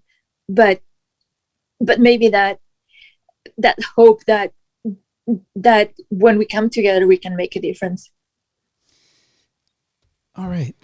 So we're going to move to the next segment, and thank you for the contributions so far. I want to circle back to Karen, ask her for any of her thoughts and reflections on the discussion so far, and in the final 30 minutes of our dialogue, I'd like to speak about and explore together the two articles that we shared. One was highlighted by Karen. It's the CHRO's Guide to Workforce Reentry. And the other is, Are You Ready to Lead Work Without Jobs? And this is from the MIT Sloan School of Business Review. Very interesting and very sort of pragmatic, grounded pieces that I hope we can discuss and look at through this lens of learning and leadership. But first, Karen, would love to hear your thoughts on the discussion so far. Well, I think it's really interesting how, even though we've had such a diverse topics, the response is somewhat similar. You know, if you think about the refugee camps or you think about climate change, we come to proposing that we need to engage people, we need to co-create, we need to privilege the knowledge from the field, and we need to dialogue with one another. And so I think it's kind of interesting that that's part of my optimism, Carolina, is that that if we talk to one another, if we work with one another, go to the people, work with the people, as Lao Tzu said, that we will arrive at solutions. And even for some of these really nested problems, the dilemma that each of you are raising is that these are often problems that don't have a single solution, or they certainly don't have a simple solution. And so we need many different, Herb Shepherd said, you light many fires. I think we need to light many fires, try many different avenues and many different experiments. And in those experiments, learning will emerge. And it's that emergence that will create the next great thing that we need to do in order to learn in fragile contexts and address climate change. Thank you, Karen. So we're going to circle back now with these articles also to Bill Gardner, because he asked this question: how do we as learning facilitators speed up time to capability without sacrificing quality and effectiveness? How do we translate academic findings and studies to make a larger impact on business practitioners? So that's what we're going to explore. That's one of the questions that's closely linked, I think, to these two articles. Now, Karen, you had a number of very dense questions in relation, and you explained you're engaged in a research project exploring learning in the midst of uncertainty of complexity, studying how informal and incidental learning emerge in these contexts.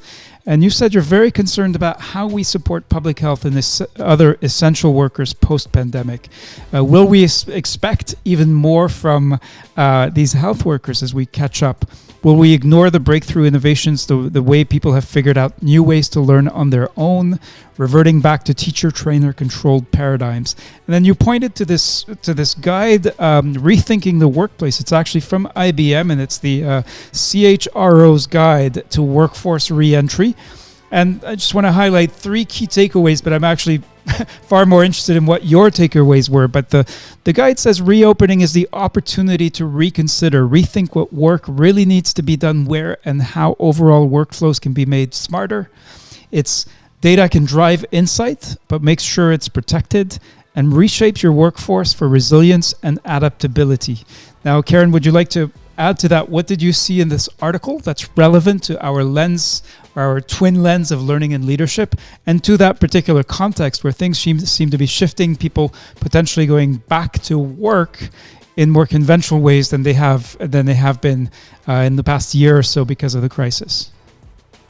Well, I've been looking at different, going back to work pieces, and that particular one was, just a little bit better written than some, and there's a way in which there's a sensitivity to the public health concerns that people have as they return to work, and I think that that's certainly been led by the CDC, who has given guidelines on the return to work. But when I talk to people about the teachers going back, when I talk to people about, I think about even in the immunization work that we've been doing, the idea that we have to have catch-up campaigns because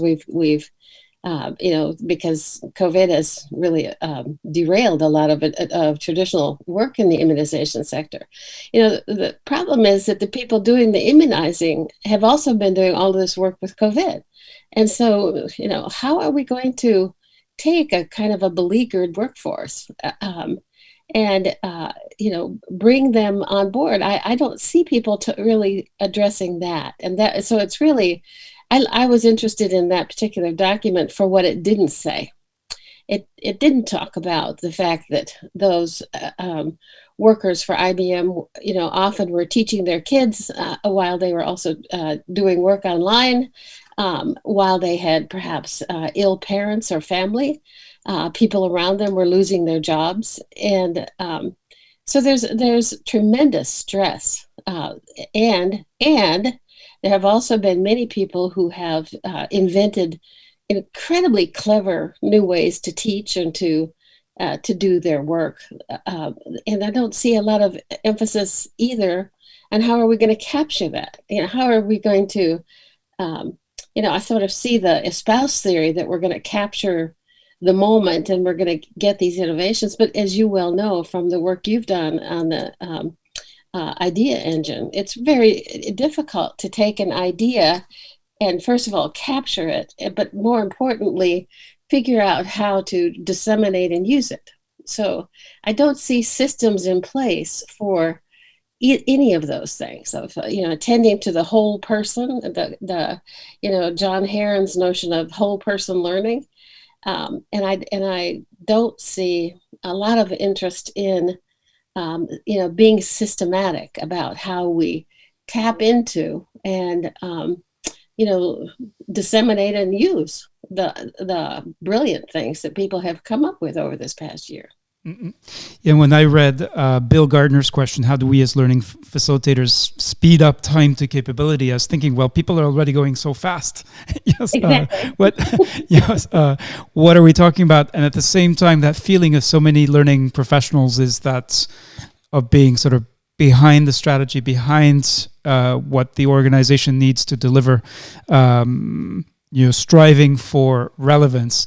That's where I found, before we hear from Bill and others, I just want to quickly summarize this article, Are You Ready to Lead Work Without Jobs? So this is one of the co-authors, is Jonathan Donner. He was a CLO for 7 or 8 years at Unilever, Chief Learning Officer, did amazing work around leadership development. So I paid attention when I saw this article published in early April on the MIT Sloan Management Review. He says the way we have, and I think it resonates with what you're describing about what do we do after the initial shock of COVID? What happens to how work is organized? Can we actually go back to business as usual? Because he says the way we've traditionally organized work and workers is becoming increasingly obsolete. Sure. We're moving toward a new work operating system that will deconstruct work into tasks and projects that may be assigned not only to employees, but also to machines and contingent workers in talent marketplaces. In addition, workers will increasingly be identified not as holding a specific job, but as possessing a set of skills and talents that can be applied wherever the organization may need them. And then there is, in the new work operating system, he and his co-author, John Boudreau, write, now deconstruction and reconstruction that combine humans and automation will require leaders to perpetually anticipate how technology and automation affect work. And then actually, the new term, I had never seen the two words put together, this new agile serial leadership will require leaders and managers to excel at human leadership as they perpetually reinvent work, construct more transient, deconstructed and highly efficient teams, and blend humans with technology. And these co-authors claim that this work without jobs will actually enhance the impact of leaders' humanity, differentiating good from great organizations. So there's a lot, again, there. I'd like to now open up to the other contributors. And Karen, if you want to follow up on that Sloan Review article first, but otherwise, we'll go to Bill Gardner because we haven't heard from him yet, and I'm sure he's got a lot to say. Yeah, please go to Bill. All right. Boy, I do have a lot to say, but I'll try to make it brief. So there are a couple of things, if I could just comment about some previous discussions. Yes, please. First of all, I love the quote, not a sage on the stage, but a guide by the side, because that is certainly the way I look at the job that I do in coaching executives. About changing people's values or trying to teach them values is something that I honestly would never even attempt to do. As a coach, the way I see my job is I help people, leaders in senior positions, talk about their legacy and unpack the values, how they want to be known. When they're no longer there, how would people talk about their leadership? And then my job is just to point out when those espoused values that they were so clear on and that they've defined so well, they violate in the stories that they tell me about things that they're trying to deal with. I think that really works great with sustainability. I would never say to someone they should value sustainability, but when they tell me that the most important thing to them in their life is their children or their grandchildren, and then they talk about something that's not sustainable, to just point out, help me understand how that is going to help your children have not a better life necessarily, but an equal life to you if we continue to do things in the environment. And I can't ever talk about anything without mentioning that reflection as a learning tool, not just for leaders and leadership, but for every person. Reflecting on what happened and what we learned is a really powerful way to learn and to go forward. Most of the executives I'm working with right now are planning learning debriefs with their employees when they get back together to talk about what happened, what did you learn, how could that be different? And I'm seeing a lot of growth and development in the people that I'm working with. Short example, one VP I'm working with who now has to deal with his children when he's on conference calls, has become, according to one of his employees who I talked to, has become much more open to people taking time off for when they have children, or being able to work from home when their child has a special need. So my optimism is that we're coming back to a workplace that will probably be more humane. My reality as a person that runs a business consulting and coaching is that the pressure is always on to deliver it quicker. Give me a bumper sticker, write it down in a phrase or something. I need it quicker. So in just a couple of minutes, the reason that popped up when I was responding to your questionnaire, I'm working with a senior executive team. I'm just going to bullet where they've come from. The company had a visionary leader for 4 years. He was going to change the whole industry by the changes he was making in their company. But they got bought last October, which went into effect in January. So he, of course, had gotten 1,500 employees on board with this great vision. And the first thing that happened when the new CEO arrived was, that's no longer the vision. That was a dumb vision. We're going to be profitable and whatever. So the senior team has 8 people on it. 3 of them have been imposed by the venture capital company that bought them. 2 of them are from the old management team, and 2 of them were promoted onto this management team when people left, when other senior executives left. They have reduced the workforce by 1/3 already. They are about to roll out a new vision, mission, and values tomorrow, actually, in the company. And they have never been physically in the same space together. It has all been conducted via Zoom technology. They're coming together for the first time next month, and I was given 3 days, I was given hours to interview all of them, put an analysis together, and deliver something over a 3-day offsite they would hold together here in Texas. That 3 days became 2, and then that 3 days became 1. And last week, it has become 3 hours. So what I said to them was, I can do something in 3 hours, but the team cannot be developed in 3 hours. So we're going to do it. Amazing for me, because we had a contract. I'm getting a fee for 3 days, which makes me pat myself on the back, but I'm still going to be working with them going forward. And it just brings to mind, it's a good example of how much pressure there is on business leaders to deliver quickly, at least in the United States market where I primarily work. Deliver quickly, deliver well, be profitable, keep everybody happy. And when they look at a professional like me, they say, yeah, so help us do that. So that was why I posed the question. So, Bill, you and I have never met, but I have a fundamental disagreement with the sort of learning and development philosophy that underpins what you described, which is super interesting. And it actually comes from my understanding of my interpretation. I won't make her responsible in any way of Karen's of Karen's work, which is that as long as you require business leaders to stop, running their businesses in order to be coached or receive your services, then there's a fundamental contradiction. You're fundamentally going to be seen as taking them away from what they're supposed to be doing. Even whether it's 3 days or 1 day, they're at work all the time. So I'm just wondering if you considered, like, what you designed, were there things that for them that they could take back or do, in the probably 8 or 12 or 16 hours of work that they dedicate to to their business, that could include reflection, that could encompass and sort of integrate and incorporate ways of learning, of thinking, of sort of benefiting from your skills, even when you're not present with them. So I'm not sure that we disagree with each other.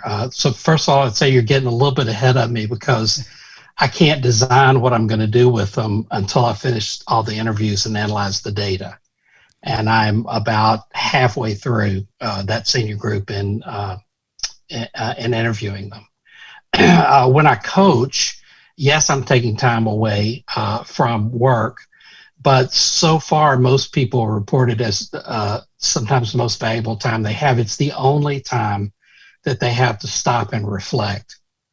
What I've been singularly unsuccessful at after the 6 months, when I usually have a 6 month or a 12-month contract, during the contract, they drive the conversations we have. I always start by, what's the most valuable use of this hour for you? I don't set up the agenda or anything. But at some point, I always ask, and when you reflected and journaled this week, what kind of learnings came out of that? What did you find out about yourself or about being a leader or whatever? They pretty much, I'd say 80% of them do that religiously during the contract. And when I do my 6 month and 12-month follow-up, I have a very low success rate at people continuing to reflect. And they will tell me, when I would see the appointment with you on my calendar, it would remind me and I would reflect. But now that you're not on my calendar, I think about it a lot. I schedule time to do it, but business just rushes in. So I hope that answered your question. Thank you. The time in coaching, I think, is reflection time. And they also reflect outside of that, of their regular time, but not after the contract ends. Right. All right. I'd like to open up to see if there are any comments or responses, both to the articles on the CHRO's Guide to Workforce Reentry and this idea that we're now going to lead work without jobs, as well as then Bill Gardner's questions around how do we as learning facilitators speed up time to capability without sacrificing quality and effectiveness. And then we will close, once we've heard responses to Bill and to these two articles, we will close and suggest we go, there's some great, I'm going to read some of the comments in the chat as well. And then I want to close by doing another round robin, going around the table, hearing from everyone. Just a final parting thoughts. We'll start with the people who have to go at the top of the hour. But let's first hear responses or comments or thoughts on this this last segment around really around work, around coaching, around the need for reflection within work, and around the changing nature of work. Is there anyone who'd like to take that on and add or augment or challenge what you've heard so far, Karen? Yes, I think it would be really important to sort of flag a couple of things. I do think that we sometimes do need to stop work in order to learn, but I love the idea of making the learning we stop and do reflective, drawing it from the learner themselves, what it is that they want to work on, and so it becomes emergent and highly relevant. The fact that people don't continue journaling is probably not too surprising, but I don't think that means they've stopped reflecting. So people, if we can teach them to reflect in action, in the moment. Victoria Marsick and I have written a couple of things recently on the notion of, integrating work and learning. That how increasingly our jobs are, at least a significant part of our work. The talent that we need to have, regardless of our title, is the ability to learn and to unlearn. And so I think that, we talk about learning-based work. People are always talking about work-based learning or learning at work. What we see is that the job itself requires you to go learn in order to figure out a new way of doing something. You need to unlearn old habits that are not working. So the how can you, in those times that you're apart, and I think this is what you do, Bill, and do well, is help people learn how to keep a learning habit. How to use the learning that they do at work to also include learning about their own leadership, their own skills, because the leader is the instrument. The only thing you have that you can take into your leadership practice is yourself. And so teaching people how to reflect, how to grow themselves, these are the skills I think that are lifelong. Thank you, Karen. So let's we're at the 56 or 58 minute mark, whatever it may be. I'd like to suggest that we take the time really to not debrief, but really share closing and parting thoughts, knowing that you are invited to join the next dialogue that will take place on the last Sunday of the month of May. So this is a monthly event, really prompted by, in fact, I have to admit, our need for reflection beyond the now, beyond the urgencies that we've been dealing with, especially with the Foundation's involvement in COVID-19 response, having built,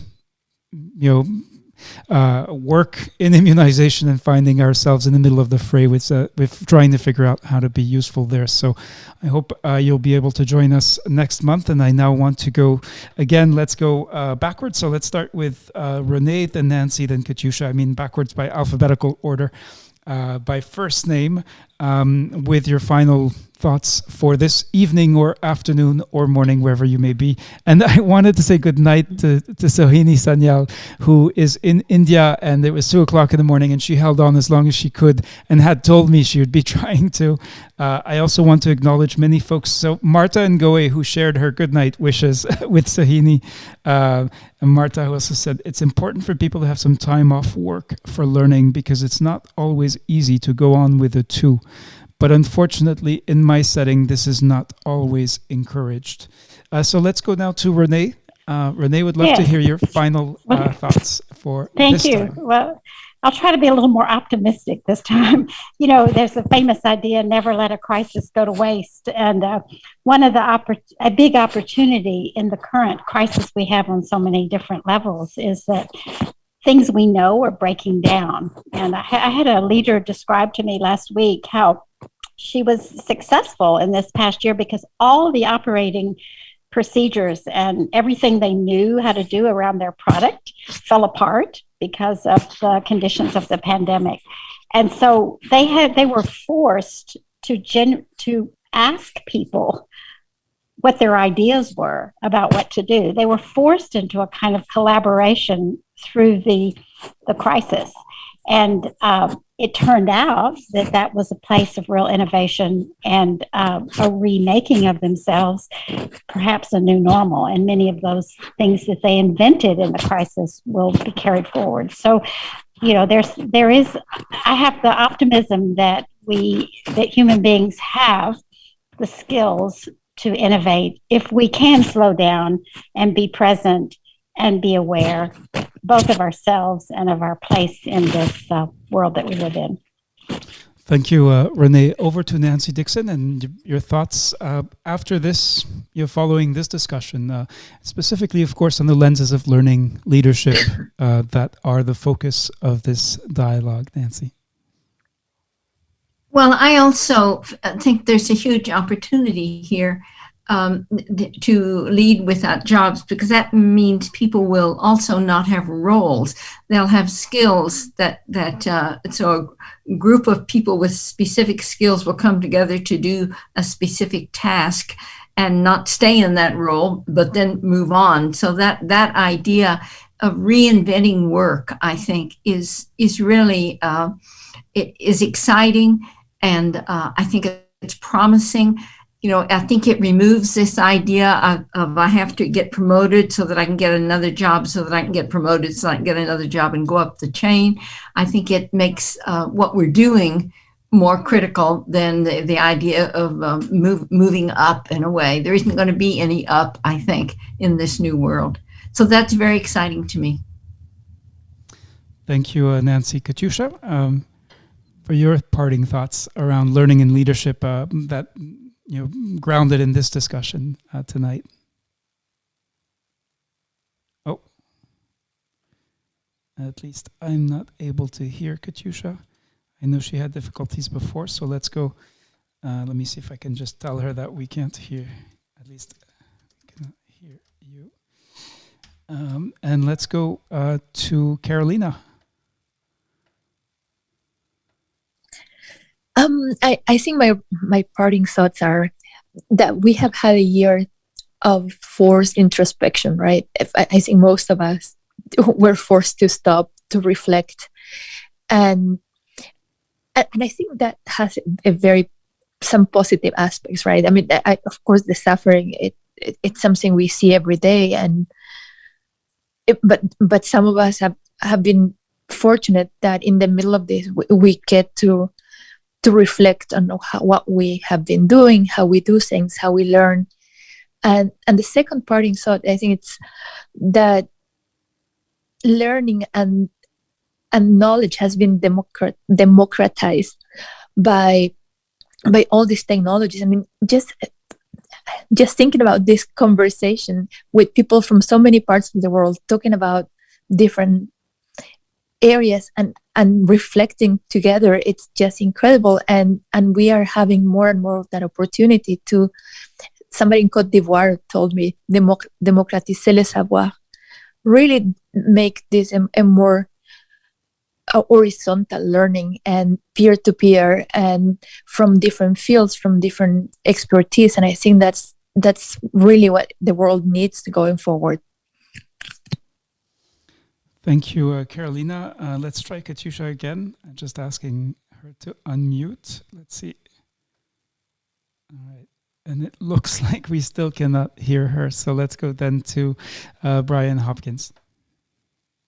Yeah, one of the things which has come to mind as I've been listening to all these really fascinating contributions is an idea put forward by German sociologist Ulrich Beck about 30 years ago, when he talked about that we were now living in what he called the risk society.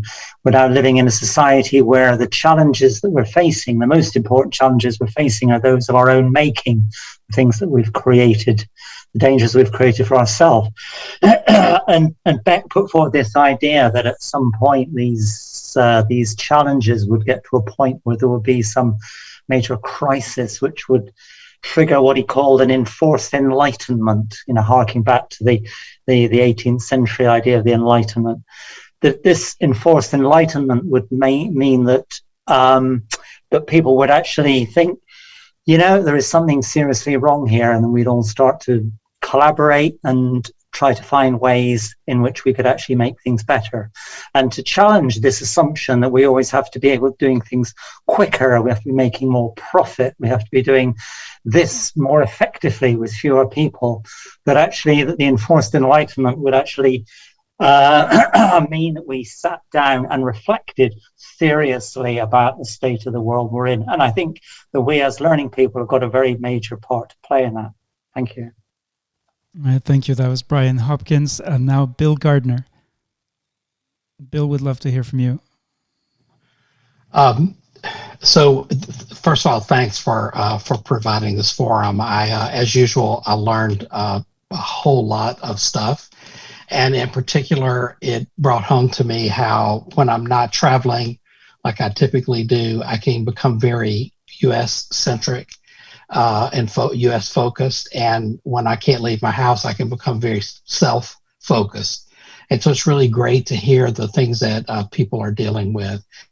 My hope, as people slowly start to trickle back into offices, is that there will be ways for those of us who are professionals in learning to help instigate this kind of dialogue about what people learned and about what the company learned.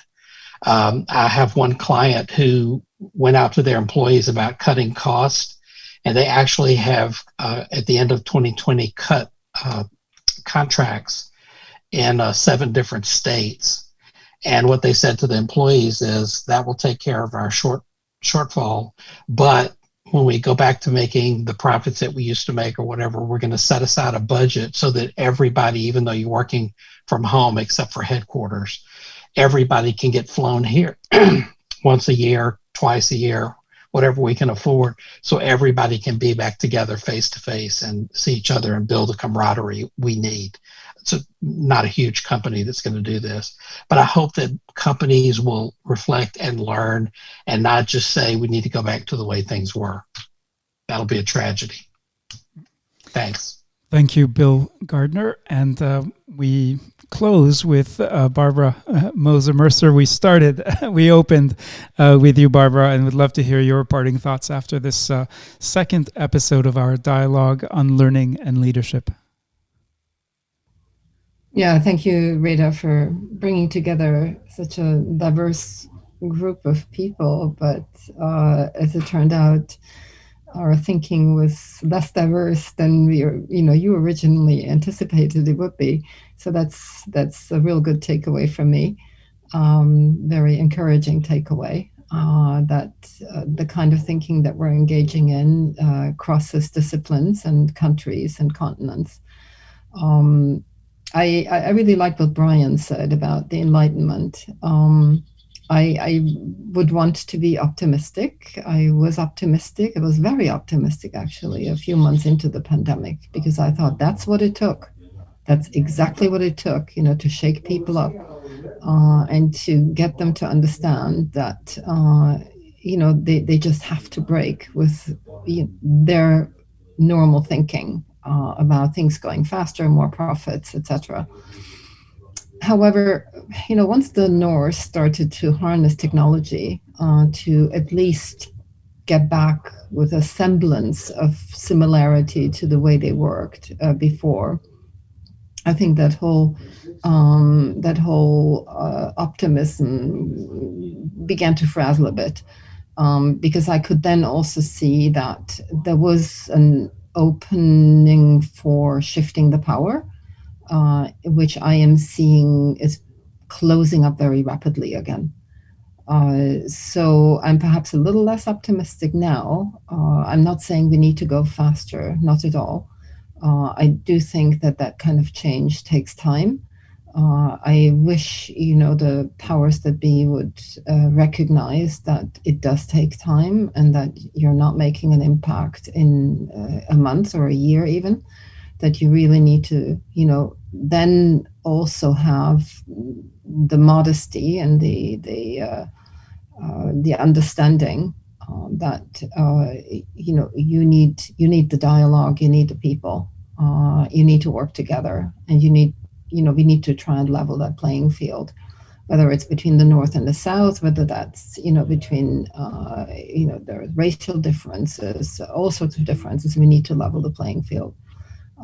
That's a long way to go, and I did like Bryan's more philosophical take on that. Thank you, Bryan. All right, thank you, Barbara Moser-Mercer, Bill Gardner, Bryan Hopkins, Carolina da Navarro, Karen Watkins, of course. I'll give you, Karen, the last final word tonight. Katiuscia, Fara, Nancy Dixon, and Renee Rogers for this second episode of, let's call this season 1 of the Geneva Foundation's Learning and Leadership Dialogue. Karen, would love to ask you to close this dialogue for tonight. Well, I really appreciate the conversation and really thank all of you that have been part of it. I think that we learn by being in dialogue with one another. And so this is a great opportunity to do that, and appreciate what you've done, Reda, to structure it so that it can be a productive time together. So mostly I just really want to echo the other thoughts that I think I do have optimism of what things will be like going forward, and I think it's in part because of the people that have gathered together here and the ideas that people have shared. Wonderful. Thank you very much indeed, Karen. I think if we were a group of humans together in a room, there'd probably be, I don't know if there would be cheers like this. It sounds more like a sporting event, but this is an intellectual sport of about sharing and connecting, giving and receiving ideas, thoughts. And we did in fact feel it was important enough to take a Sunday evening or afternoon or morning, whatever the case may be, for this. So I want to share my appreciation for all of you, both the key contributors and the participants. Especially I want to give a nod once again to the folks from the Geneva Learning Foundation's immunization program that wwere great in numbers tonight, and this is much appreciated. Obviously, this is very different from the fast-paced courses, 15-minute events that we do that we usually do. This is indeed about reflection and taking a step back to think through what we're doing, why, and how. I just want to end with an invitation, as we'll be reconvening a month from now, so it'll be on the 30th of May. The date is not up yet. This same page, so learning.foundation/dialogue. And if you'd like to rejoin this, you'll find the recording here on this page, together with a full list of key contributors who will confirm for the 30th of May, as well as a list of key contributors who are here with us this evening. And once again, I want to thank you and wish you well.